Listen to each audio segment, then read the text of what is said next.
So I just wanted to talk about the flow of life, and I thought this was a great place to do it, with the fountain behind me here and the bubbling waters.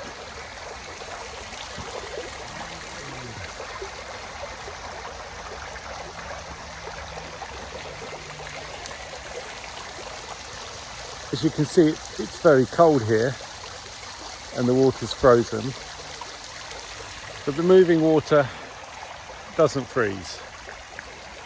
And I feel like that's a great metaphor for the energy in our lives. You know, our creative energies, they flow through us in a way. Often people describe themselves as channels of creation, or channeling sometimes masters or our higher self, but I think it's really important that we just allow them to flow through us regardless of where we may think they come from. And by doing that, we're going to stop the freezing up of the pipes, if you like, and becoming too entrenched in our thinking. You know, as you become older, I find you seek more and more familiarity. It may be something we all do anyway, but certainly as you get older, you look for things that make you feel secure.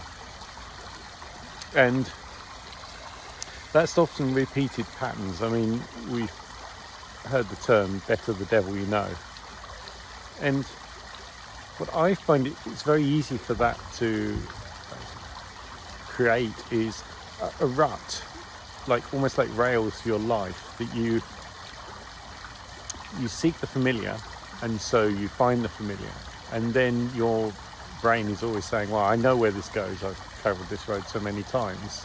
It doesn't go anywhere really exciting, and so that stops you really exploring and even seeing. And often it doesn't go where we think, does it? It so often is. I mean, I like the quote from John Lennon in the song to his son Julian, I think. Life is what happens to you while you're busy making other plans. It's just so true, isn't it? Woody Allen was, I believe, said, how do you make God laugh? You're telling me your plans. So I think if it's all uncertain anyway, and there's really no control you have over it, then why be so hung up on the outcome? Why not allow that change to flow through you and embrace that change? I like Alan Watts's quotes. He's very prolific on YouTube at the moment. People seem to have created an AI voice from him.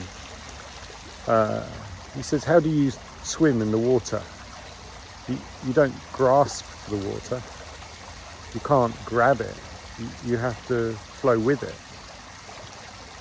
move with it, and it will support you. And that movement, as we can see here, is what stops it freezing up and becoming a different form. So why seek to fix your life in terms that you see as acceptable, when surely you would be wiser to work with what is, who you truly are, what flows through you? You'd be unafraid to explore that.